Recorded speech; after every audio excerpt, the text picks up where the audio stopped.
Commencing Operation Deception. In this comic, you will learn that just because you see it doesn't mean you should believe it. In the grand scheme of lies, you must always search out the truth. As a famous human writer of your world, Robert Evans, once said, there are three sides to every story: your side, my side, and the truth, and no one is lying. With that in mind, let us dive into the mysteries and see if our hosts know better.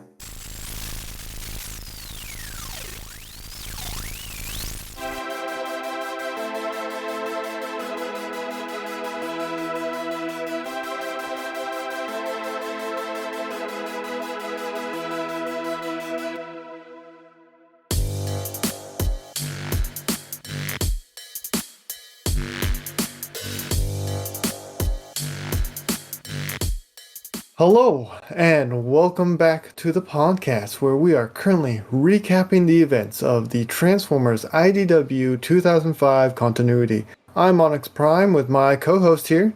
Hi, I'm Kilobyte. Moving on with our comic discussion for today's episode takes us to IDW Transformers Lost Light Volume 3. And as always, Kilo. Spoilers. Spoiler warning for you all. So if you haven't read it, we highly recommend you go back, read the comics, and then come listen to the podcast. Also, we have a goal to reach 500 subscribers. We'll be holding a brand new kind of giveaway we've never done before, so click that subscribe button, tell your friends it's a good time. Now, onwards with the podcast. So, Kilo, do you mind telling us the facts and I'll cover some trivia? Okay, number of comics. There are 6 issues, 13 to 18. Issue 13 was released January 24th, 2018, and number 18 came out June 13th of the same year. The writer is James Roberts, and art by Alex Milne, Sarah Peter Dorcher, Brendan Cahill, and Jack Lawrence, with colors by Joanna Lafuente. Alright, let's dive into some trivia. Issue 13, you'll never guess this one, Kilo, but did you know Rapid Fire is revealed to be a member of the Decepticon subgroup called the Guncons? What? I know, and this it even gets better. There's a bot in the same group named Zuka. You'll never guess what he turns into. I think it's a bazooka. Wrong. Wrong. It's a kazoo. Anyway, moving on. You got me. Issue 14, during the flashback, other members of Shockwave's crew include Skip. Wait a minute. The Decepticons currently being used as a transport by Rodimus and company. Members of the Dino Force who, like Skip, would go on to serve under Deathosaurus and named in dialogue but unseen on panel. Howlback, who was not otherwise appeared in IDW continuity. Issue 17, it could be a coincidence, it could be. Coincidence? But given that the Grand Architect previously used the same dialogue from Unicron in issue 15, and his fingerprints are all over throughout this issue. You belong to me. The guiding hands, warning feels like another example of a callback to The Transformers, the movie, where, as an example, Team Rodimus be resurrected, then died again. The gods warn they will proceed directly to oblivion. I don't know. Connections, maybe. We don't think it's coincidence. Issue 18, the panel in which Rodimus makes the deduction that, insert spoiler alert here, is actually Cybertopia, is a recreation of the first panel of the issue, very first issue I should add, of More Than Meets the Eye, and the end of the quest, paralleling its beginning. Wow. With that in mind, Kilo, can you give short summaries? Will do, but with that spoiler, you kind of just summed it all up. I do my best. Cramped inside Skip, Team Rodimus share a confined space. Eventually, tensions rise as the crew spends too much time together. The scavengers, accompanied by Nickel, are hired to recover the Magnificence, unaware that it is now in the clutches of Scorponok, who has a deadly connection to their most dangerous member, Grimlock. Ooh. Full extent of his plans revealed, Scorponok offers the scavenger the easiest choice they've ever made. Death is just the beginning of the next step on Team Rodimus' journey. Rodimus assembles a defense team to plead their case before the guiding hand as our heroes get closer to unraveling the mysteries of the Afterspark.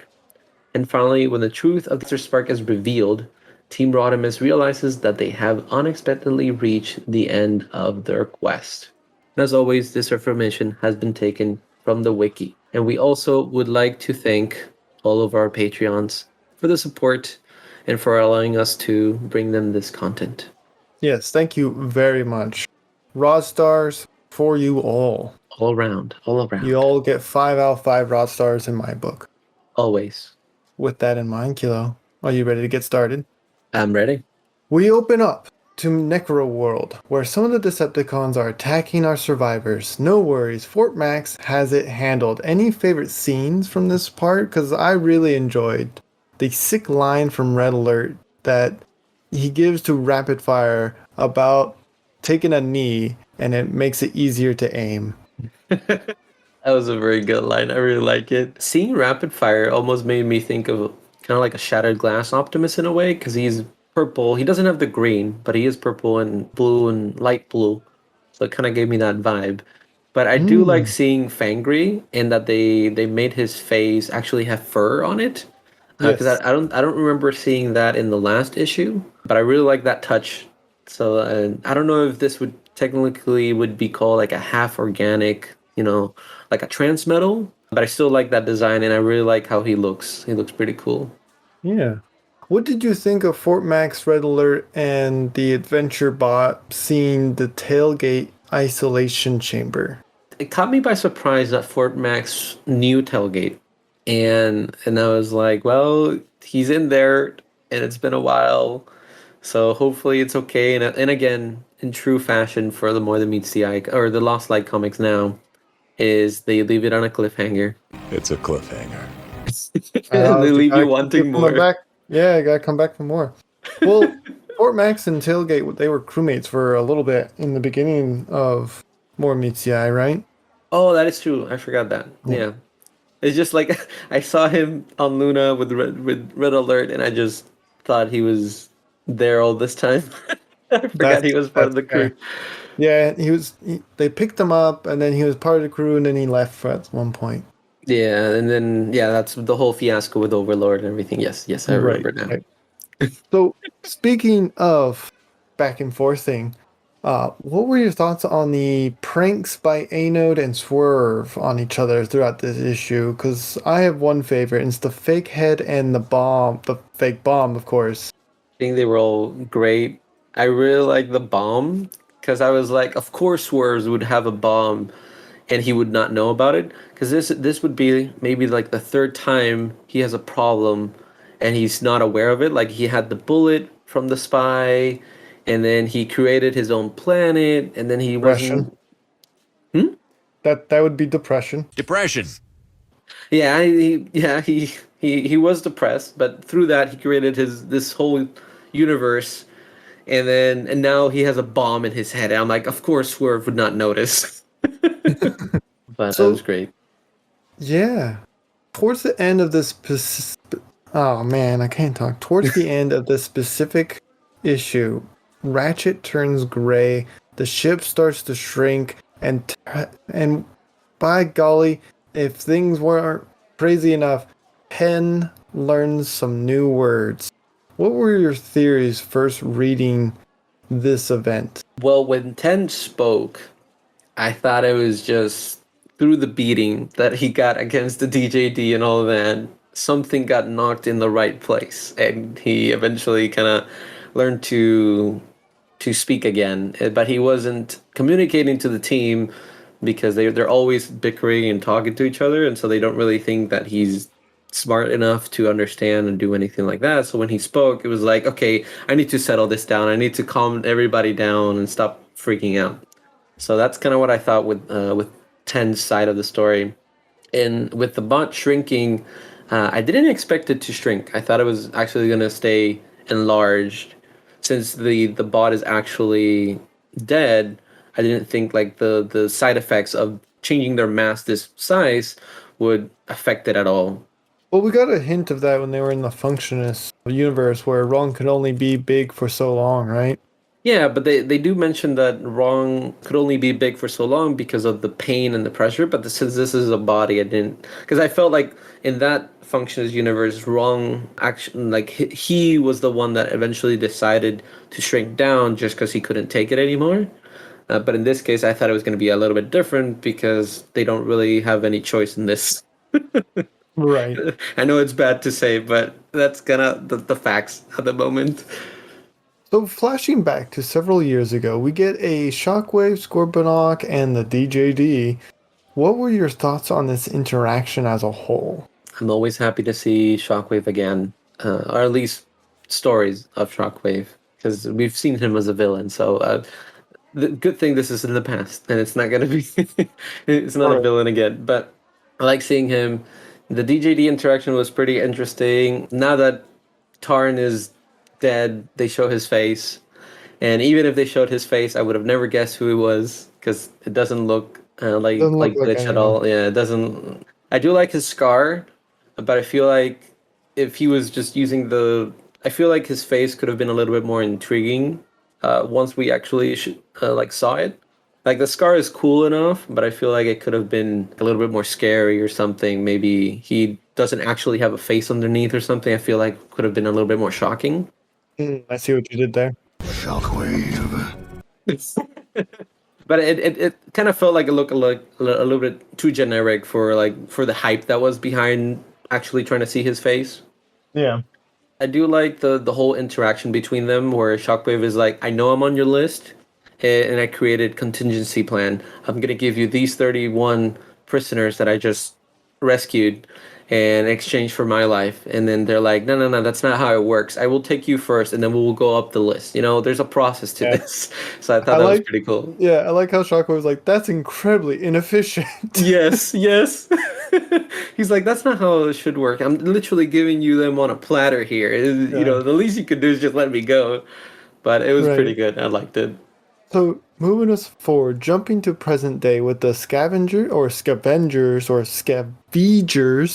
I and Nickel. understand your joke now. You Every understand the joke? Yeah. Yeah, because Because you've I been think this is saying the one this is the that one says, they actually say it. yeah, Nickel's like, they keep saying it differently, like it's a joke or something. Yes. So. They're on the hunt for the Magnificence, an all-knowing eyeball, which takes them on adventure against Treecons, Barkbots. I don't know what should we call these? I think this. Woodycons? I don't like that one. No, no, no. I like the tree ones. I like the tree ones a lot. Wigbot. Maybe. Then Anyway, full you know circle they got to the because root of the problem though. they really did. I think we finally found the root of the problem. I'm gonna leave here in a minute. Anyway, full circle from the last time they encountered these things before the first time they encountered Grimlock. They saw these types of experiments. Scorponok shows up and captures them, and we get a little history lesson about Grimlock. And Kilo, do you mind telling us what happened between Grimlock and Scorponok? And what did he do to him? So Grimlock was sent to Garrus 9 for what he did. And well, he ran away from Cybertron, and then in the Maximum Dinobots issue, eventually he allows himself to be captured, and he turns himself in pretty much, and he gets taken to Garrus 9. And then while in Garrus 9, the Aquidus computer also had this relic that they're looking for, but it needed to be protected more. And what better place than on the strongest Autobot one-man army than in Grimlock's chest? And so they put it in his chest, and when Scorponok got out and they got control of the prison, he pretty much well, he didn't even get control of the prison. He eventually teleported Grimlock out of the prison, and by teleporting him out, he then tortured him until Grimlock willingly gave it up because they couldn't get into his chest. And because of those experiments and that torture, then eventually Grimlock got into the state where he could barely talk, and we get the traditional Grimlock where he's just like simple sentences and simple wording. Yeah. Not It's man. the it makes you feel bad.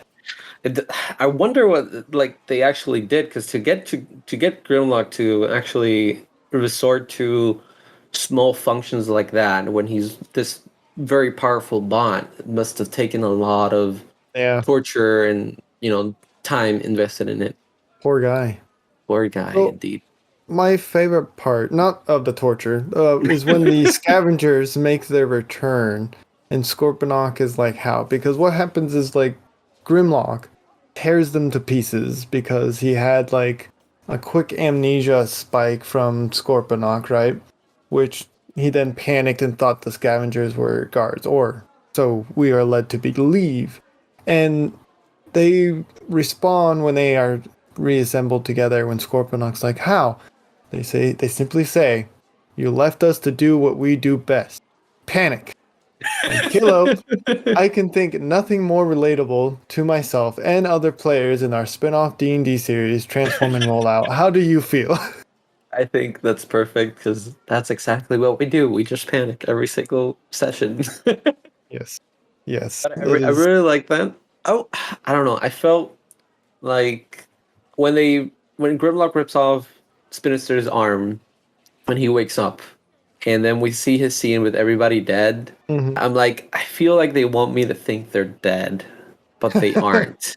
They're like, I And know you're doing a trick here. yeah, so like deep down, I was like, I think they'll come back. I don't know how, but I think they'll come back, because they do show you their bodies in pieces. So I'm like, this, I don't know how they'll come back, but eventually they'll come back, and that's exactly what happened. So I was happy that Spinister was back, and the Right. members of the Scavengers were back.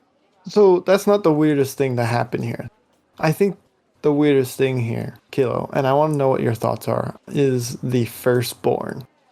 The Firstborn, it's an interesting concept, I think, because Scorponok is trying to create organic life that uses Cybertronian sparks to live, because he wants to create a new army, since the Decepticons don't have many bots left out. Even though he says there's like 10 million Decepticons left, 10,000? something like 10,000. Okay, so Yeah. there's 10,000.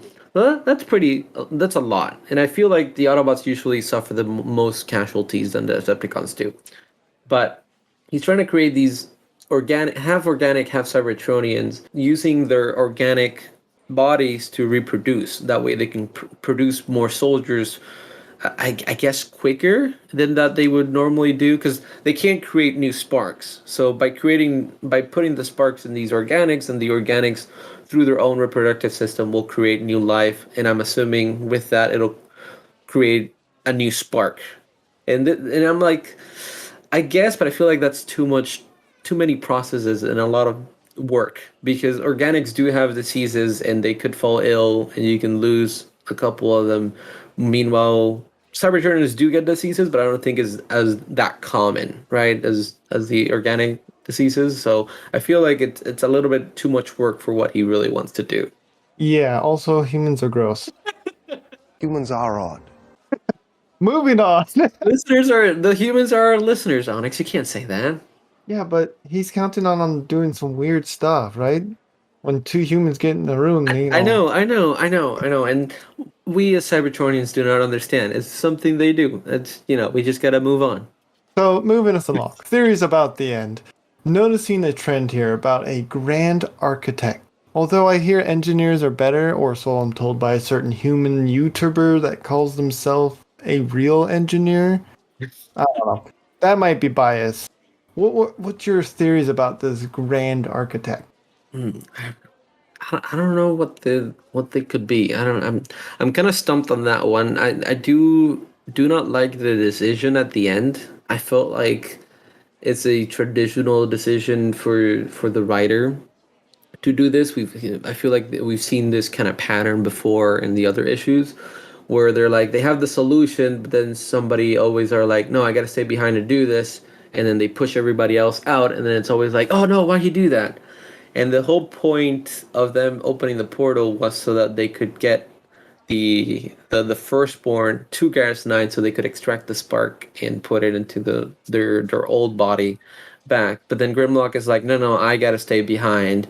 Give me the child to me, because I'm a Volt. I'm impenetrable. Nobody can do this, and I can take them down. And then pushes them through the portal. And I'm like, but the point of the portal was so they could get the baby there. So it's like now the baby's not there, and then half of the scavengers is at Garrus 9 with that they didn't need to be there because now they don't have an objective.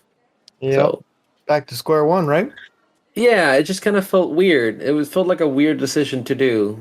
Like, I understand Grimlock can now he's back to his old self where he no longer speaks in short sentences, so I feel like he's more cognitive there, so he's more understandable than he was before after the torture, because Nickel and Sinister did a couple things and figured out what was going on and kind of fixed him.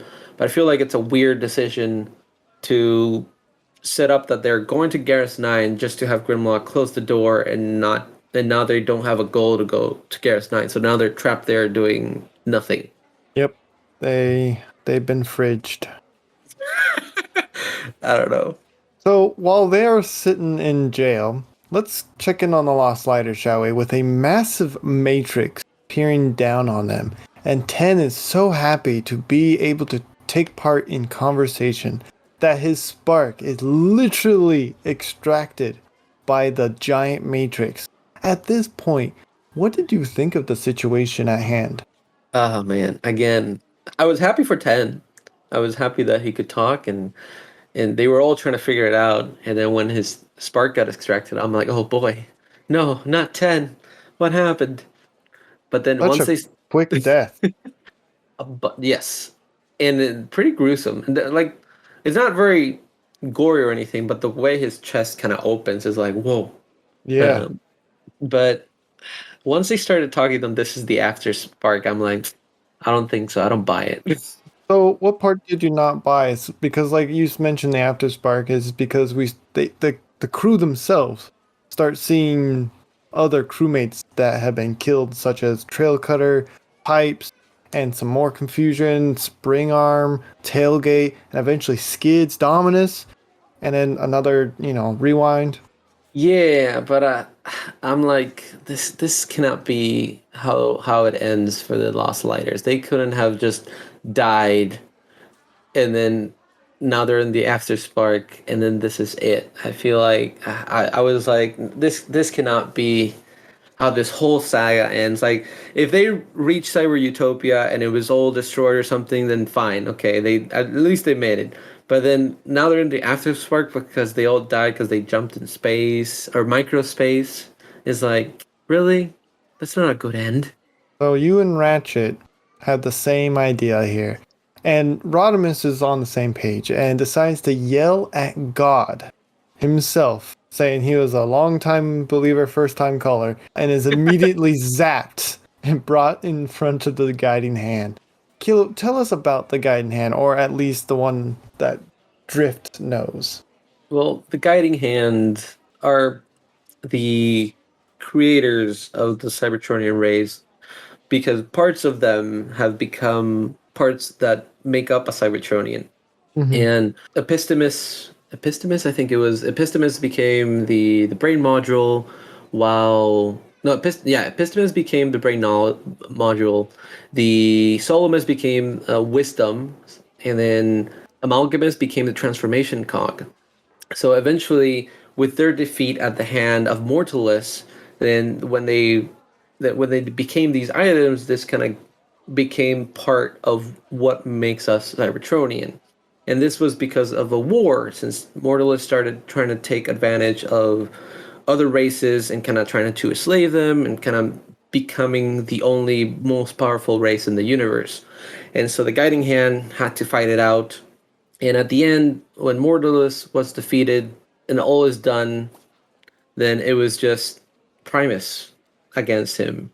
And now that the fight is over, now that they've all ascended, they are here in front of you, guiding you into the After Spark.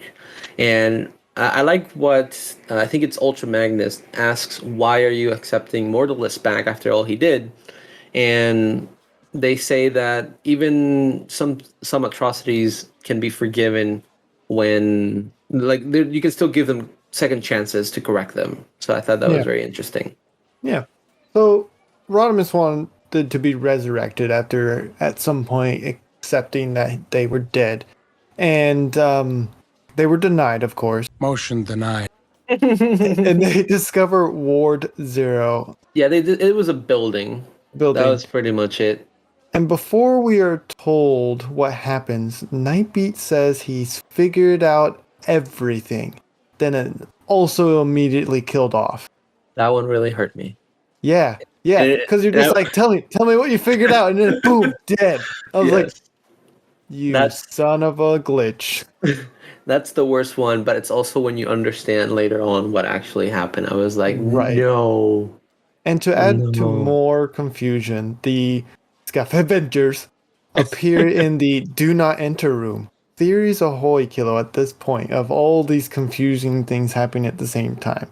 I'm assuming the scavengers just inputted the wrong code because Nico is the one that gave them the code to Garrus 9. And so when they went through the portal and Grimlock closed it, then they appeared in a room that said Garrus 9, but they were trapped in it. It looked like a prison cell nonetheless. So for that, I feel like it was just like a confusion on codes, and that's why they're there. Okay. Well, because we haven't covered more of it, right? I don't want to get into the final bit of No, it go until for we it. get there. No, yeah, go for it. No, but well, Okay, fine. We'll move on. We'll circle back. Back to Rodimus and gang with another fastball special. Man, I swear we see these all the time. A small skirmish happens, and we find out what the fleshlings are, just as Nautica? I'm guessing my notes might be weird. Yeah, Nautica and the Scavengers discover they are not on Garrison 9, nor the Afterspark, but they are indeed where? Midori, yeah. Better, yeah. Kill, what is this medical center attempting to do to everyone? Well, this medical center is a place where you go to pretty much be euthanized. Is that the correct word? I think that's what they use. Yep, a euthanasia clinic. It's a euthanasia clinic where when you just want to die happy and relive either your guilt, like if you have somebody that you wanted to say sorry to or somebody you lost and wanted to see them again, this clinic gives you what you're looking for. And then once you find that and you feel content, it kills you. And that's what happened to Nightbeat. That's what happened to Nightbeat. Nightbeat was so happy because Nightbeat. Do you think he actually figured out, or he thought he did and was killed off? I think he did. I think he actually did. But the reason why Nightbeat gets killed off is because he has doubts. He doesn't. Since they think this is the afterlife, he's like, wait, there's still so many mysteries I want to solve, like what wrong turns into, how useful he can be. And once he figures out where they are and he sees some crystals and he says that he figured out what wrong turns into, he gets killed. And I'm like, no, that's the worst, because he was finally happy because he solved the mysteries he wanted. And I'm like, that's not fair. He didn't even know that was going to happen. It's not good. So, Kilo, we know Yes. this is not Cybertopia, and Rodimus has the same conclusion eventually. And where are we? Why is the map of the Matrix leading us to here? Well, Rodimus figures it out, which I think it's pretty smart of him, given how he normally tackles things. What an understatement you've just made. But they go through the logs, since this is a medical facility. They go through the logs, and they go to the very first entry, and they go through the cameras, and they see the Knights of Cybertron, and they thought that this was Cyber Utopia because the Metairie Center gives you what you want, and this is exactly what they were looking for: a place where it's perfect, it's free for everybody, and it's just the perfect Cybertron. And lastly, once they found it, they pretty much are killed off. They don't show it, but they do mention that there's, I think it was 1 million bots or 100,000 or 100 bots underneath the facility, and I was like, boy, that's the worst. I don't like this place. You don't like this place. It's like, oh boy. Like, what a conundrum as well, because like you've spent the last 2 years searching for Cybertopia only to find out it's a death place. It doesn't exist. It never did No, exist. it was all made up by this facility. It's just, oh man, it's the worst. It's Speaking the of death, worst. what were your thoughts on Tailgate staying alive on that last page when they discovered that like everything's been fake? All the people who were dead that came back weren't actually back, they were just illusions, but Tailgate stayed alive. I like that it was a misdirection because the way at the beginning when Fort Mac says tailgate and they're like, oh no, look what happened, and then like they caught it off. Then when you see him here, you're like, ah, he's dead because everybody's dead, right? Right. But I'm trying to figure out how he got here. Like, what would cause him to appear in this place so far from where he was from the Necro world, right? Because he was buried underground.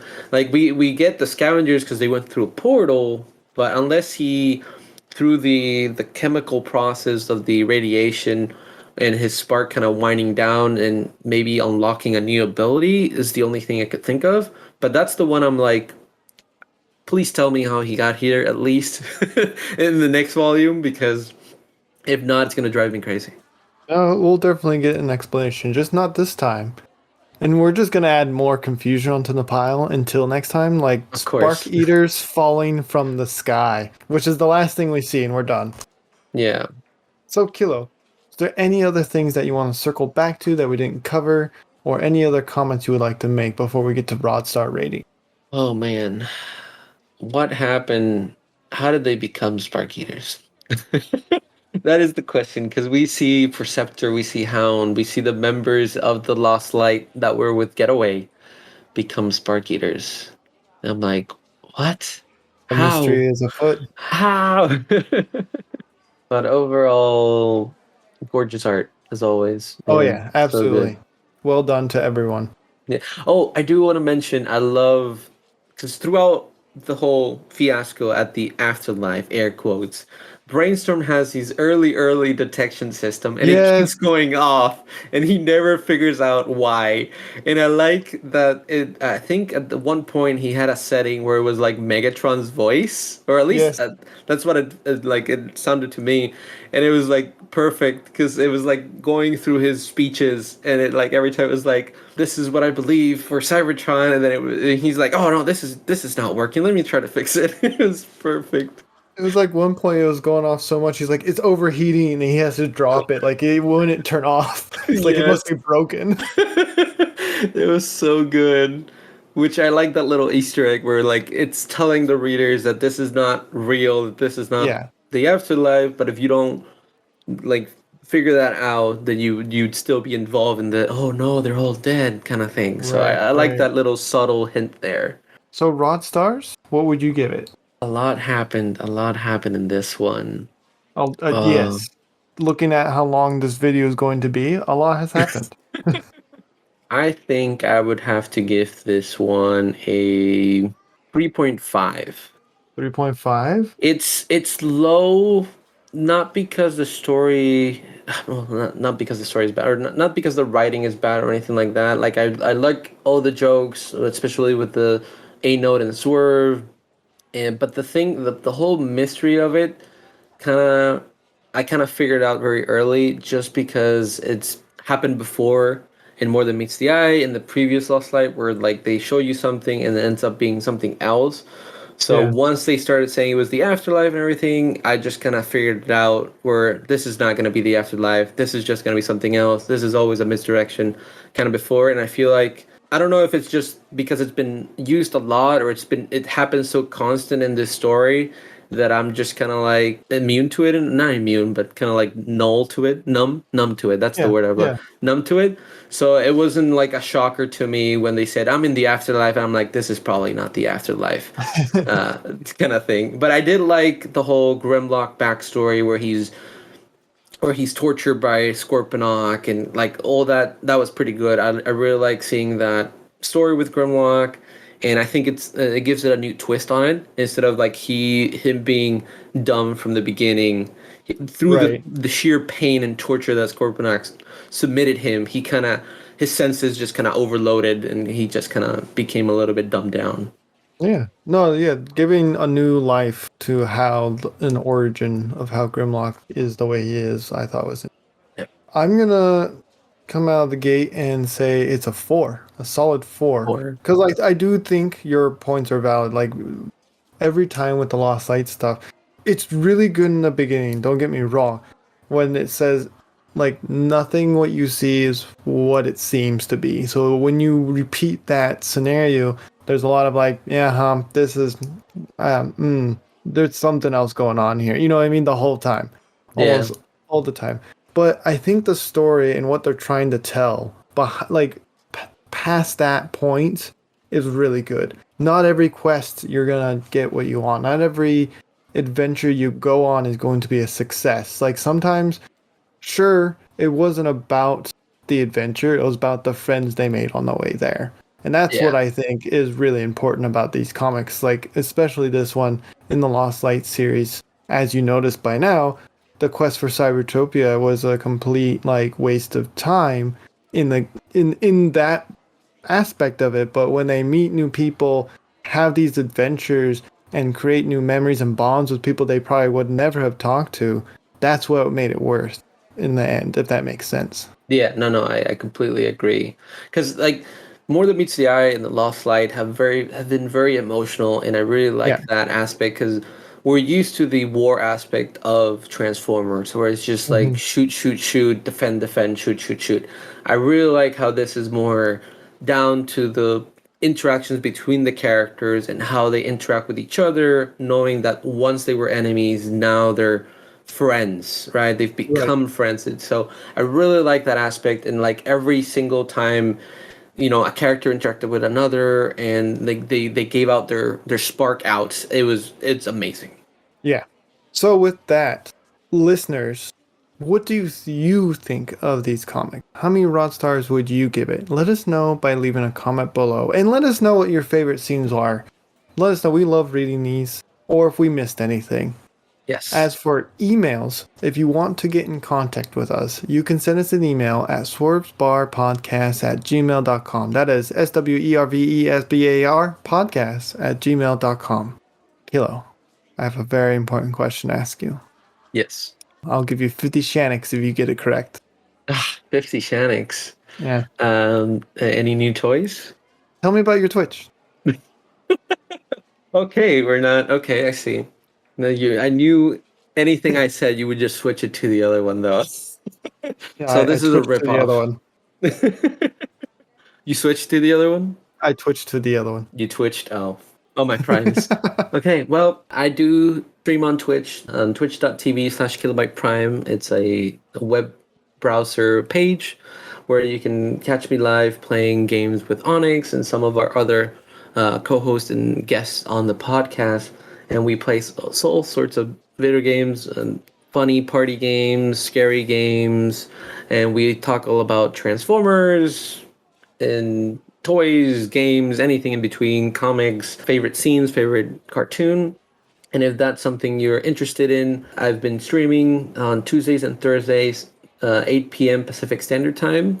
I won't be streaming for a while, but if you do want to be updated and keep up on the latest updates when I'm gonna stream again, you can follow me on Kilobyte Prime on Twitter. Fantastic. Any new toys? Any new toys? Yes, I do have some new toys. Sadly I couldn't go to TFCon, but Onyx here went in my stead and in his stead.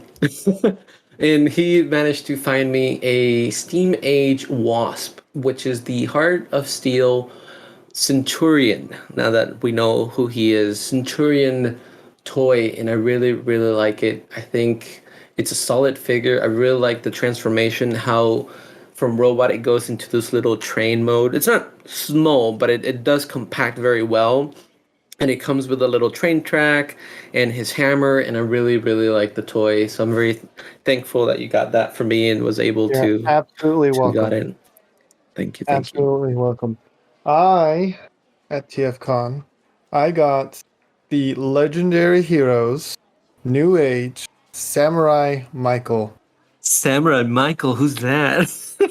Yes, pause for dramatic effect. It is a multiverse transformer from the Shattered Glass universe Starscream. It is pretty good. It's really small. It's about the same scale or size as a lot of the Iron Factory figures. So it fits really well with my smaller side of the collection or the DJD of the similar height and size. It comes with so many accessories. He has his Nice. null ray blasters. He has a Megatron gun. He has 2 swords. He has several different blast effects and a stand. It was a lot. Nice. Yeah. And different head. Yeah, it's fantastic.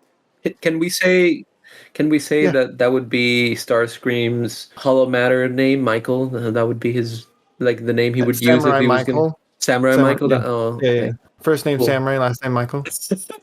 I like But that. he I like always that. he always says it's the whole thing. Yes. Yes. Now canon. Perfect. Approved. Yes. Okay. Good. Kilo, are you ready for Transformers Optimus Prime Volume 4? I'm ready. I'm ready to go from being sad to hopefully be a little bit happier. No, you'll be mad. Just you No. wait. Anyway, Oh man. Okay. Oh, we'll see. if you've enjoyed this episode, consider sharing it with your friends and subscribing. If you want to help out the show even further, we have started a Patreon. All the proceeds will go to supporting the show and keeping the lights on. And of course, we have some tiers that offer other forms of gratitude, such as 3D files, entry to our Discord channel. You'll even get early access to our comic review videos a week before the public release. Also, we have a goal to reach 500 subscribers. We'll be holding a brand new kind of giveaway we've never done before. So click the subscribe button, tell your friends, it's a good time. And as always, we hope you are all staying safe out there. Thank you so very much for listening to All Are One. All are one. And next time, I'm gonna make sure Swerve holds the NGX for you because we need to have professional on the podcast. All right, get out of here.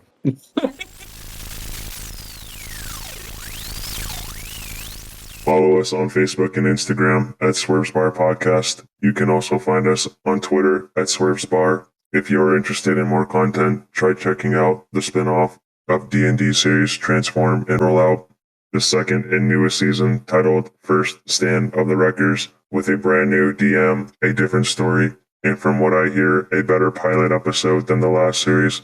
Sorry, not sorry, Onyx. Let's tune in for a preview now. You have the 10 energon cubes for emergency. That's all they gave you. Emergency? And this is worth more than 10 Energon cubes? No, it's just 1 Energon cube and 50 Shannocks. Okay, just use one of the work expenses. This Write is it not off a on the work tax expense. audit. Do it. Absolutely. No. No. If it makes Borg happy, I see why not. Where's the money? Give me. Support We'll by buy the Mr. person- Seagull. no. But Yeah, who has the work We'll buy- expense? Lapis does. No, I have Crossfang it. does. We'll Crossfang buy- has it. Crossfang. Wait, what if Crossfang. we Just, need this? just What use if we work need this? expense. Just use the Okay. work No. expense. Allergy Stop. Josh. Okay. Hang No, on. Allegory? One, no. I am We do. taking off. We I do am need taking this. off 1 Energon cube, and it is being given to Borg. So now we have 9 Energon. We don't have enough money for something because of this. I swear to Primus.